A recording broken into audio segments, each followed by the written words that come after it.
How you Oh, doing? I'm good in yourself. Doing great, doing great. Starting to get a little chilly here in the southeast. I'm in the ATL here in Oh, okay. Atlanta. Yeah, we're starting to get a little bit more of winter here. It was quite a doozy of a summer. I'll tell you, it was really hot, as it always Yeah, is in hot Atlanta. But yeah, we're doing okay. I'm not used to this cold though. yeah. This cold has been hitting us for at least 4 weeks now, at least a month now. So we over in North New Jersey, and it's like crazy over here. We used to it though. Yeah. So you're up in is it Newark area? North, yes, North New Yeah. Jersey. I got a daughter, she's living in Elizabeth. Oh yeah, next door. Yeah, Okay, likes it. Yeah, like she grew up here in the South, but she couldn't stand the heat, so she's been up in that area for a while now. that's definitely a difference. Oh yeah, totally. Yeah, when the snow comes, it's like I don't want. I grew up in Cleveland, Ohio, so had tons of snow up there. Okay. So you don't want no parts of it no more. No, don't miss that. Yeah, got a bad back from shoveling that stuff for years.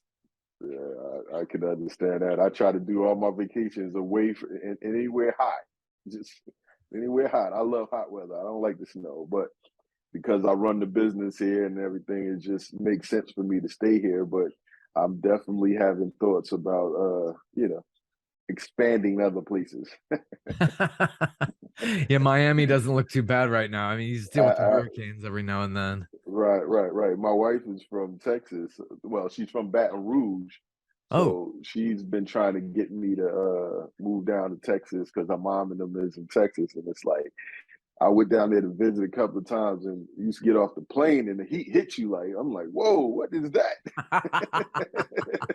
Like, so, that's funny in so Dallas. Oh yeah, my it's suffocating, and and then they're used to it. So when Yeah, you she do. You talks do. about, yeah, she got used to it. I'm like, this is not normal. But yeah, Yeah. Brutal summers there. Yeah, definitely. But Texas is very different. It's almost its own country over there. for real. Like it smacked me. I was like, oh no, this is a little too much. And usually I'm the outside person. I like to go outside, and I was like, nah, let's stay inside.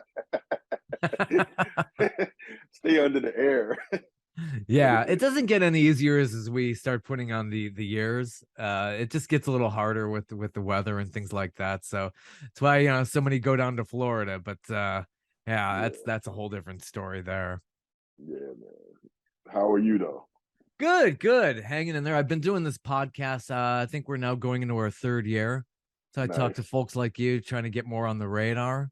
And Okay. see all these interesting projects everybody's been doing. It kind of came out of the whole pandemic because there were a whole bunch of people who were basically, stuck inside all the time. Right. So it was really tough for them to get out and perform. So they were doing a lot of these things online. So I was trying to get the word out about a lot of great talent out there. It's just Yes. amazing.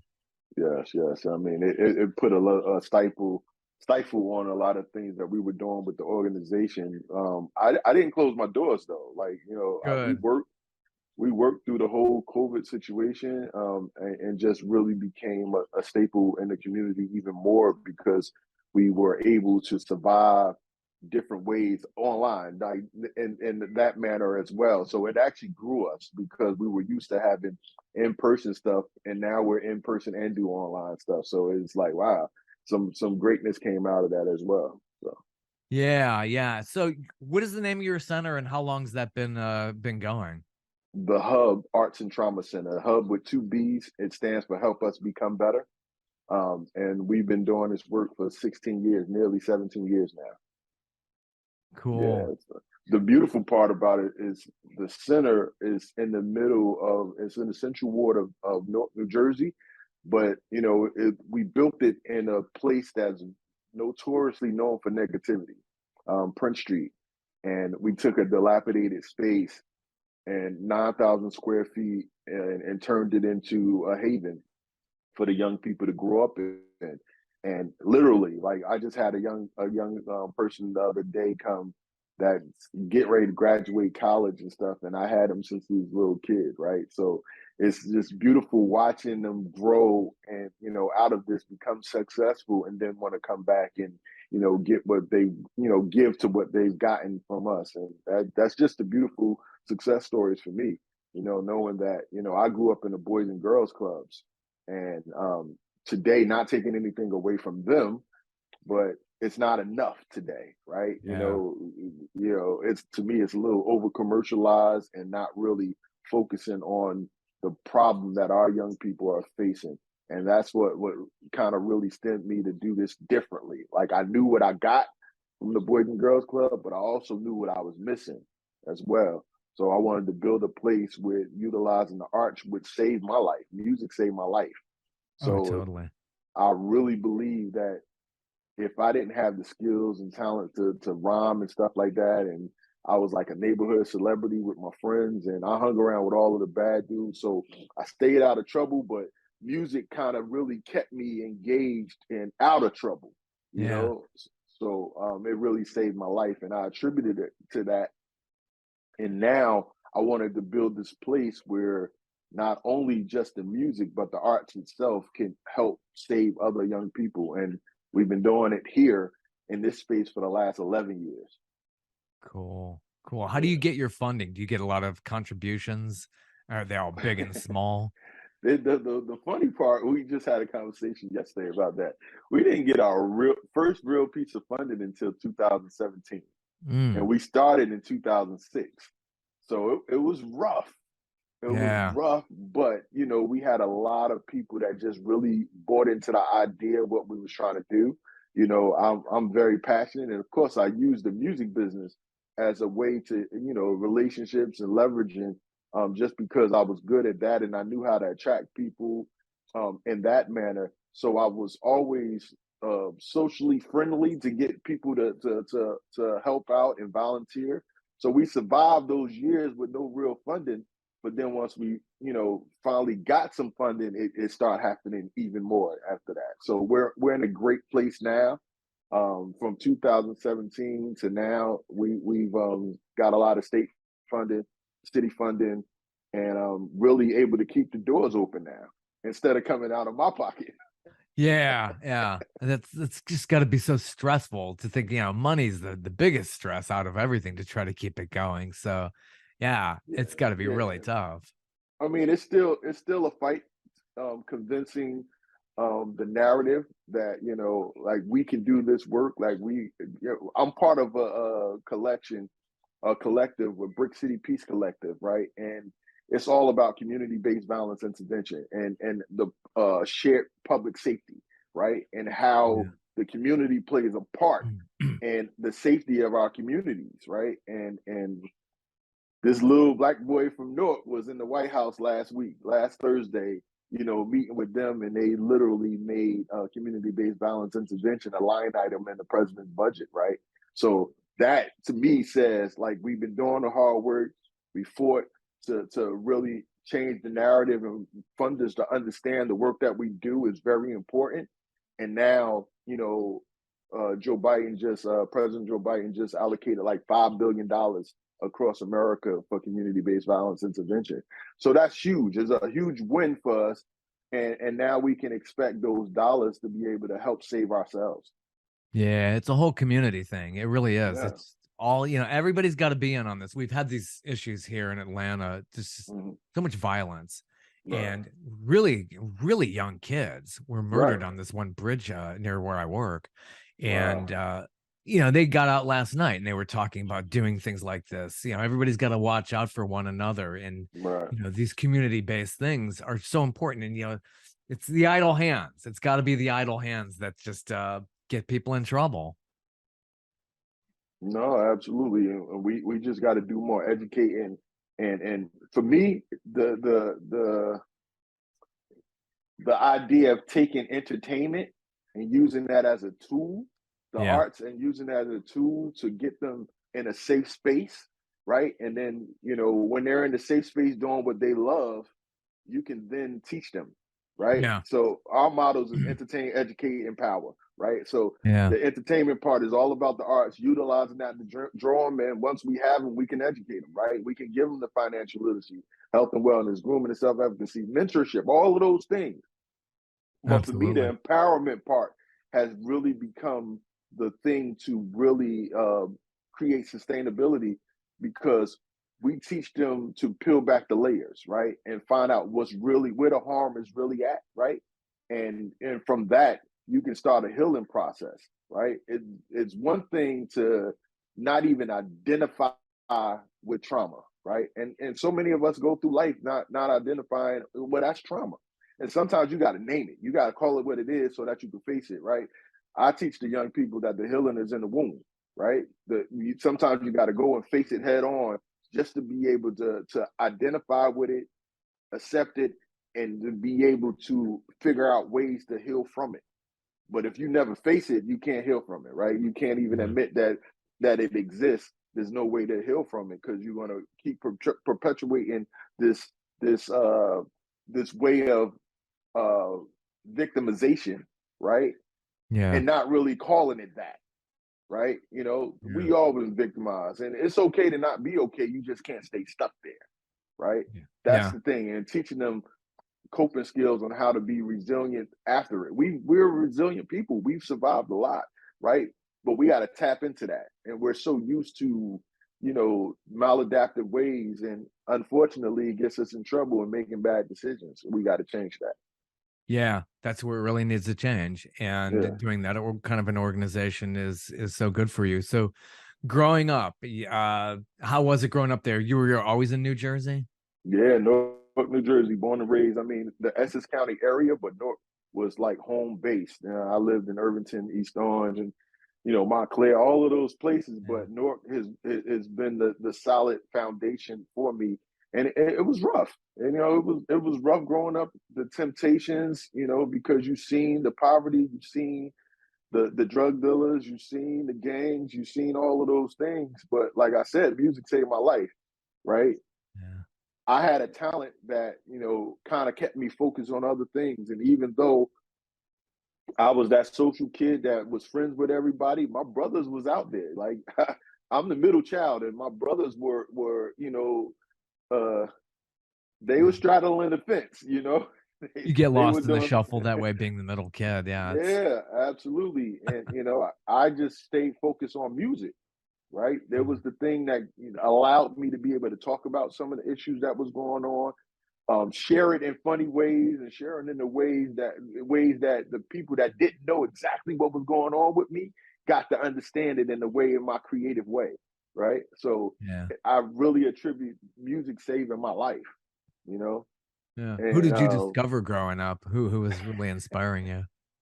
uh, I mean, of course, I got to talk about the LL Cool J's Yeah. and the Rakim, and Remember when those I'm guys a were new? Yeah. yeah, I'm a big fan of Tupac, right? So Tupac was like the total misunderstood. I really understood Pac in a way that later on in his career, I think he really made some bad decisions. But the reality of it is his music and the way that he thought and talked, and it was a revolutionary, right? Like, Yeah. so that pushed me, and then loving women, right, and girls, like LL Cool J was it. Like, oh man, like like that. If I could use my skill to attract women, oh man, that's dope. And the Rakim just wordplay, man. So those kind of three kept me and guided me in my artistry. Well, LL Cool J went on to and that was a good path, definitely Yeah, compared to a lot of these other guys. So yeah, what a success story that is. And no, being at absolutely. the Rock and Roll Hall of Fame and things like that. It was Yeah, just man. yeah, really good story there, Yeah. definitely. So, yeah, it must have been rough. I'm going through those schools. Did you find other people who were into the same kind of music you were into as you were going up through school up there? No, absolutely. Naughty by Natures, the Lords of the Underground, the Red Mans, the Queen Latifahs, all of them. Like Mm, that was my era of growing up, and seeing them and battling, and in the yeah, different clubs and battle music, and oh man, it was crazy. But to see their success go to the levels that it did, it was like wow. Like salute to them. You know, yeah, um, and for me, it was just like loving watching them grow and represent for our city. And I'm really close with Rasheem Pugh. You probably know him better as Kilo because Yeah. the Miseducation of Lauren Hill, Yeah. right? Total So classic. Yeah. he wrote and produced a lot of that album, and I'm really close with him. So just watching the success stories, it was like, wow, we could really make it out. So seeing those things allowed me to be able to, talk to my young people today, like it's possible, right? Just because we stuck in it, your situation does not have to dictate your destination. It can, but it Yeah. doesn't have to, right? And I'm a fine believer in change is possible. Oh, completely. Yeah. So getting into the music, where did you start recording and composing your own stuff? Oh man, House of Music, I'll never forget it, man. That was Cool in the Gang studio up in West Orange. And Rashad Muhammad, man, like, he was one of my mentors, but he was an engineer and he's still doing work with Cool in the Gang today. That's Wow. crazy, right? Like, still making music, still touring and all that stuff. But I owe a lot to him because of him guiding me in through the music, and Kasim Samad, Bad Bass. It was different studios that were really big in this Essex County area, but I love the fact that those engineers and those owners of those studios were also mentors, right? So that changed the game. They weren't just about making their money, they were about teaching the game as well, so you to understand the craft. So I think all of that made me who I am today. Yeah, and Yeah. that's where it's important. Yeah, it totally finds you. Where did the name come from as you were forming your act? Mr. Hubb, Yeah, exact because from the Hub Arts and Trauma Center, the young people start calling me Mr. Hubb because everything that I do that's is about sick. making sure that they're in a great space and understanding that they got a safe haven, and it's stuff, right? Yeah, My former name was Misunderstood in the music business, but because I've been doing this for 16 years, the kids called me Mr. Hub. But Misunderstood was just because nobody understood how I would make these songs, and I was a straight A student, but I hung around with all the bad dudes. So to look at me, you would think that I was out there, but I wasn't. Right. So the wow. name came as Misunderstood in high school. I was the what was the homecoming king. I was a Oh, celebrity, right? So I was it. And they just didn't understand that how I wasn't in trouble the way that all my friends were. So the name stuck with Misunderstood. I changed it up when I started doing the organization, and the kid called me Mr. Hub, and it stuck. It was like, whoa, okay, wow, that's dope. I wasn't even doing music for a minute. I stopped. oh Love hate wow. relationship with the music business, man. It was just like I couldn't grasp the idea of these young people doing music, and it wasn't feel good music, right? It wasn't, Yeah, the energy wasn't there, and people were killing each other. Like it was like, what in the hell? And they're still doing it, right? But then I had to remember when we started doing music, um, everybody, was beating us down about the music and not really understanding our creativity. And I had to give them a pass. Like, all right, I understand that it's yeah, different. These young people, y'all gonna do things differently, and there's codes in their music and stuff like that. But when it becomes detriment to our people, I have a problem with that, right? And I had that love hate relationship with it for a minute, so I stopped doing it, yeah, right? And I focused on the organization and building the organization out. And it really wasn't until, a couple of years ago when, some of the young people that we was doing music and stuff with, because I have a studio, radio station, videography, photography, all that set up in the center. And some of the young kids was doing music. And, yeah, it leaked out somehow that I was an artist somehow. And some of the kids challenged me and stuff like that. And we got in the booth, and it was like, oh, snap, Mr. Hope can really rap. I was like, yeah. So then it was like, wow, they loved the music that I wrote. And I was like, wow, so you mean to tell me that y'all not, y'all not beat me down because I ain't talking about killing each other and stuff like that? And it was like a feel good, and that was a revitalization of, oh wow, that's something that's missing right now. Like, yeah, we're the Rakims, the Biggies, the Jay-Z, all of those are missing right here, where it yeah. was sustenance in the music. And I was like, all right, well, let me use this as a tool. I don't want to be an artist again, right? That's not what Yeah. I'm trying to do. What I'm trying to do is utilize my talent in a way that I can use it as a teaching tool for the young people that are listening to the music. So, Yeah. like a lot of times people say, well, you're gonna go on tour and all that stuff. Yeah, I'm going on tour teaching young people not to throw their lives away, right? And Yeah. to understand victimization doesn't have to be the end all, right? And that they Right. can survive their resiliency, and I'm gonna do it through music. So I create these visual masterpieces and this piece of art, when I call it art, in the way of taking our feelings, our traumas, and putting it into song, right?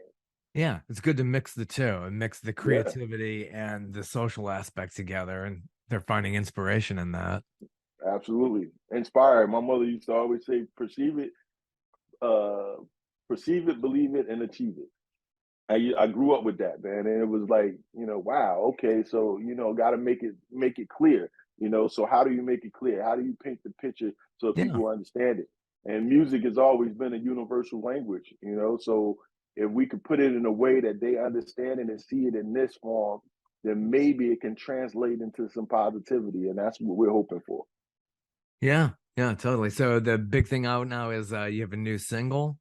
Uh, Yeah, what's grown. the origins of Grown Man Shh? So it's you got some pretty interesting people in on that. Yeah, grown man is man. It's really about just owning up to your shit and understanding. Can we curse? I don't. Is it all right to curse? Yeah. Is it all right to curse? Yeah. Just making sure. Okay.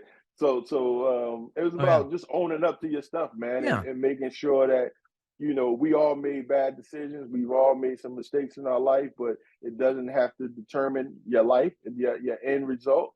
And facing that, right? And pulling your pants up, being pulling your pants up and being the man that the community should expect you to be, right? We kings and queens, man, and our queens are looking for us to be kings. And I wanted to challenge some of the young kids that was in the program that had excelled at, getting a job with us, being employed by us, right? The two young guys that's on the song with me, they were out there. They were making some bad decisions, and they wanted to change their life around. We brought them in, and then once I heard that they was musically inclined, we put them on a song, and I challenged them to create their verse around their struggles, what they had been through, and let's talk about that. And I love the way the song came together. And did you happen to see the video? Yeah. Good, great video up there on Yes. YouTube, on your YouTube Thank channel. thank you. So I was really trying to make sure that we let that translate in the visual masterpiece right there. So like that the trauma happens. It happens to all of us, right? But what do you do about it? Right. And then I wanted to play on the community-based violence intervention and what we do at the hub. Mm. That song really depicts how people can make bad decisions, go through life, all that, but they can be resilient, and how the hub helps them walk through it.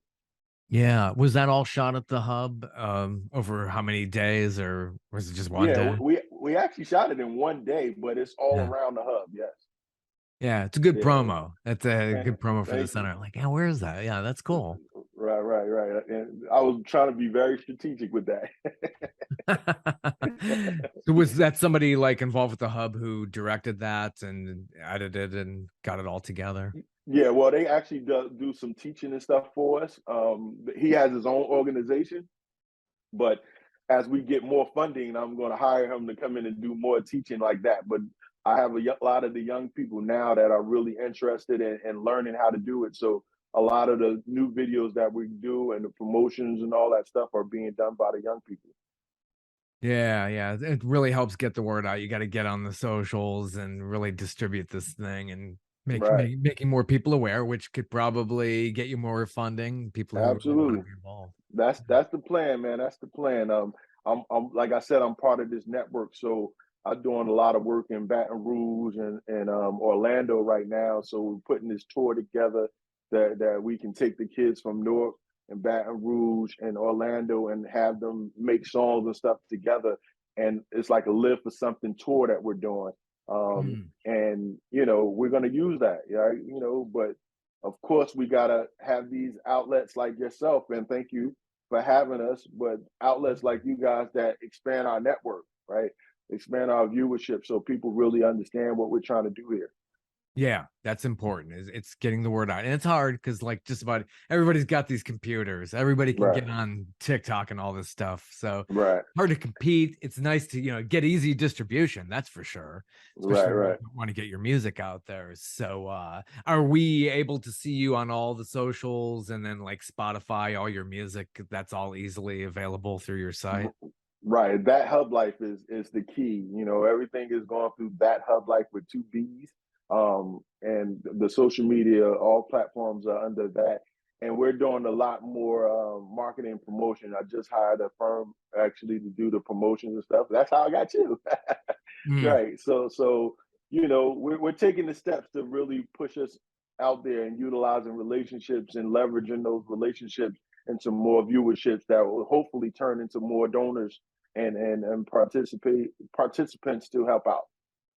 cool. And you have music in this upcoming, or is it out now? This Uh, Bruce Willis movie? it's getting ready to drop in the new year. I'm so excited because this is Bruce Willis' last movie, and that was the song "Live for Something" as well. It made it to the soundtrack, and I'm so waiting, anticipating what happens with that because again, it's a teaching tool. "Live for Something" is another song that we wrote about our young people making bad decisions and black on black crime, right? You know, it's like Yeah.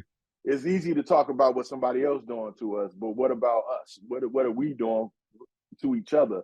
So live for something, you know, we'll die for anything. How about you live for something? So yeah, man, I'm excited about that, man. And hopefully the Bruce Willis movie will, kind of catapult that into another space where we can be able to take it on a larger level. Yeah, called Die Like Lovers. It's Hmm. so hard to tell where things will be opening up or whether they'll be streaming or how that's gonna go these days.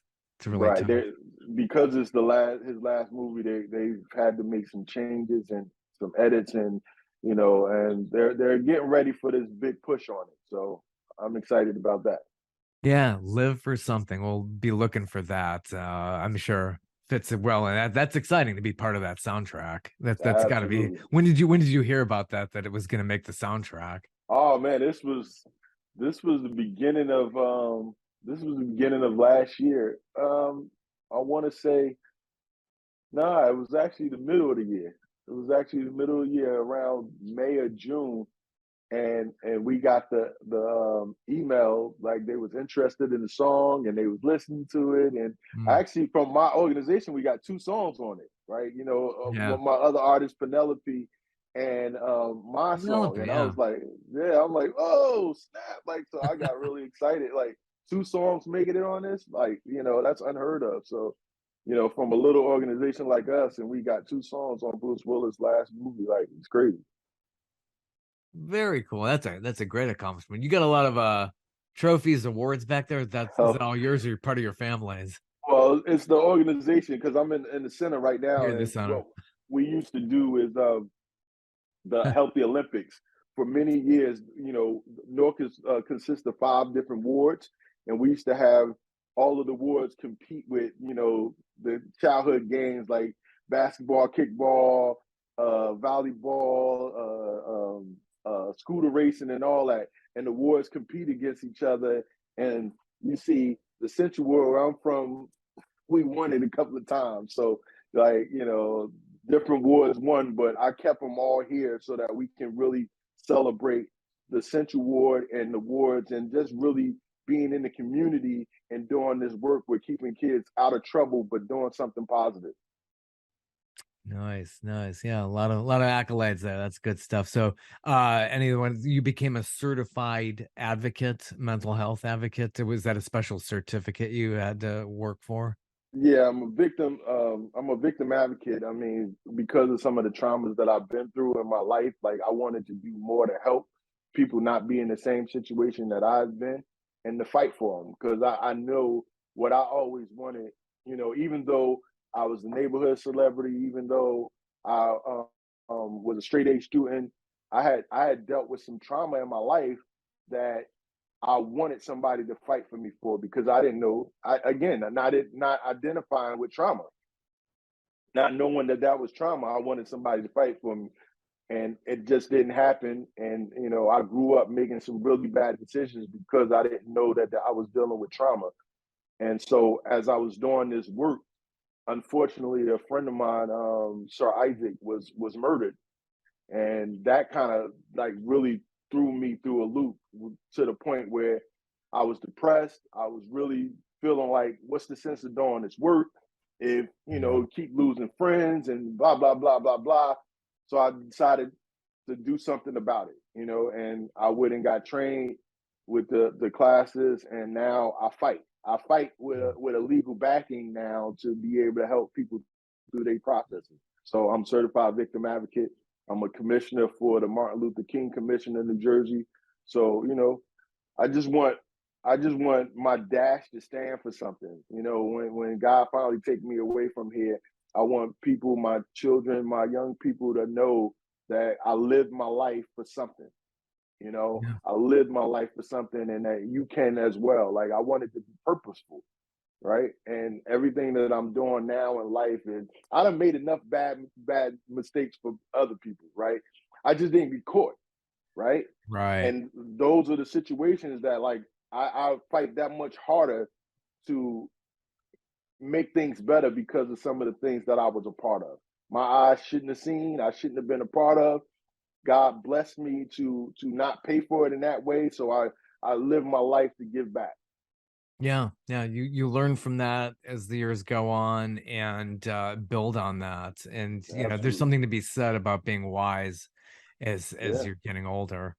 Yeah, and you can talk from a place of relevancy, right? You can have these conversations with these young people and talk from, not a space where oblivious where we don't know nothing. No, I can talk to you about this, right? I can be a credible messenger in a lot of ways, right? But I'm smart enough to know that I don't know everything either. So I hire those people to be around me as well to be those credible messengers, right?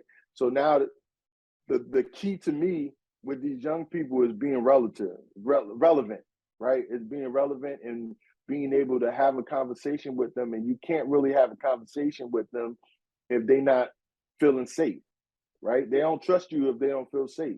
So Yeah. creating a safe space for them to be comfortable to talk to you, and while they're talking to you, you can assess some things from the experience that you've had and be able to help them in that process. It doesn't always work, but for the most part, it does. Yeah, You know, that's it's never nothing's gonna be 100%. It's just like, and right? you can't let that get you down. You always, and then it's so easy to say, hey, keep your eyes on the prize, get back up on the horse, blah blah blah.